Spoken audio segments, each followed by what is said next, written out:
ಡಾಲಾಯ್ತ್ ಅವರ ಸಾರಥ್ಯದಲ್ಲಿ the Friday times news.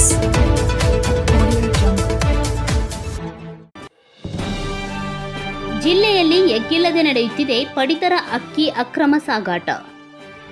Nandi brand ಹುರಿಗಡಲೆ ಚೀಲದಲ್ಲಿ ಪಡಿತರ ಅಕ್ಕಿ. ರಾಜ್ಯ ಸರ್ಕಾರ ಬಡವರಿಗಾಗಿ ನೀಡುವ ಅನ್ನಭಾಗ್ಯ ಅಕ್ಕಿಯ ಅಕ್ರಮ ಸಾಗಾಟ ಹಾಗೂ ಮಾರಾಟ ಜಿಲ್ಲೆಯಾದ್ಯಂತ ಎಗ್ಗಿಲ್ಲದೆ ನಡೆಯುತ್ತಿದ್ದು, ತಾಲೂಕಿನ ನರಸಾಪುರ ಗ್ರಾಮದ ಬಳಿ ಇರುವ ಇಂಡಸ್ಟ್ರಿಯಲ್ ಎಸ್ಟೇಟ್ನ ಗೋದಾಮಿನೊಂದಲ್ಲಿ 50ಕ್ಕೂ ಅಧಿಕ ಚೀಲ ಅನ್ನಭಾಗ್ಯ ಅಕ್ಕಿ ಸಂಗ್ರಹಿಸಿರುವುದು ಪತ್ತೆಯಾಗಿದೆ.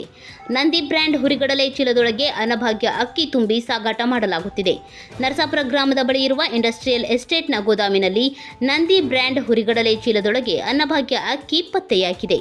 ಬೆಟಗೇರಿ ಠಾಣೆ ಪೊಲೀಸರು ಹಾಗೂ ಆಹಾರ ಇಲಾಖೆ ಅಧಿಕಾರಿಗಳ ಜಂಟಿ ಕಾರ್ಯಾಚರಣೆ ನಡೆದಿದ್ದು, ಅಕ್ರಮವಾಗಿ ಅನ್ನಭಾಗ್ಯ ಅಕ್ಕಿ ಸಂಗ್ರಹಿಸಿಟ್ಟಿದ್ದ ಗೋಡೌನ್ನ ಮೇಲೆ ದಾಳಿ ಮಾಡಲಾಗಿದೆ. ದಾಳಿ ವೇಳೆ 52 ಚೀಲಗಳಲ್ಲಿ ತುಂಬಿಸಿಟ್ಟಿದ್ದ ಅಕ್ರಮ ಅನ್ನಭಾಗ್ಯ ಅಕ್ಕಿ ವಶಕ್ಕೆ ಪಡೆಯಲಾಗಿದ್ದು, ಗೋಡೌನ್ ಮಾಲೀಕರ ಮೇಲೆ ಪ್ರಕರಣ ದಾಖಲಾಗಿದೆ. ಅಕ್ರಮವಾಗಿ ಅನ್ನಭಾಗ್ಯ ಅಕ್ಕಿ ಸಾಗಾಟ ಹಾಗೂ ಮಾರಾಟ ಪ್ರಕರಣಗಳು ದಾಖಲಾಗುತ್ತಿದ್ದರೂ ಅದು ಕೇವಲ ಕಾಟಾಚಾರಕ್ಕೆ ಎನ್ನುವಂತಾಗಿದ್ದು, ಅಕ್ರಮ ಅಕ್ಕಿ ಮಾರಾಟ ಸಾಗಾಟದಲ್ಲಿರುವ ಕಿಂಗ್ ಪಿನ್ಗಳು ಮಾತ್ರ ಪ್ರತಿ ಬಾರಿಯೂ ಸೇಫ್ ಆಗುತ್ತಿರುವುದು ಎಲ್ಲರಲ್ಲಿಯೂ ಆಶ್ಚರ್ಯಕ್ಕೆ ಕಾರಣವಾಗಿದೆ.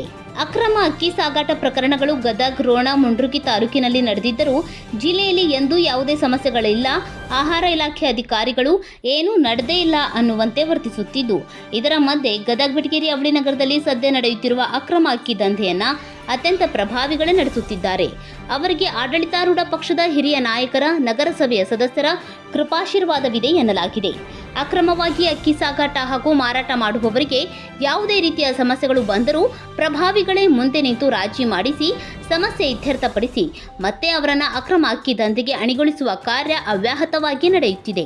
ಇಷ್ಟಿದ್ದರೂ ಆಯಾ ಭಾಗದ ಪೊಲೀಸ್ ಠಾಣೆಗಳಲ್ಲಿ ಅಕ್ರಮ ಅಕ್ಕಿ ಮಾರಾಟ ದಂಧೆಕೋರರ ವಿರುದ್ಧ ದೂರು ದಾಖಲಾಗದಿರುವುದು ಅನುಮಾನಕ್ಕೆ ಕಾರಣವಾಗಿದೆ. ಅನ್ನಭಾಗ್ಯ ಪ್ರಕರಣ. ಪ್ರಸಕ್ತ ಸಾಲಿನ ಏಪ್ರಿಲ್ರಿಂದ ಈವರೆಗೆ ಅಕ್ರಮವಾಗಿ ಅನ್ನಭಾಗ್ಯ ಅಕ್ಕಿ ಸಾಗಿಸುತ್ತಿದ್ದ 6 ಪ್ರಕರಣ ದಾಖಲಿಸಲಾಗಿದೆ.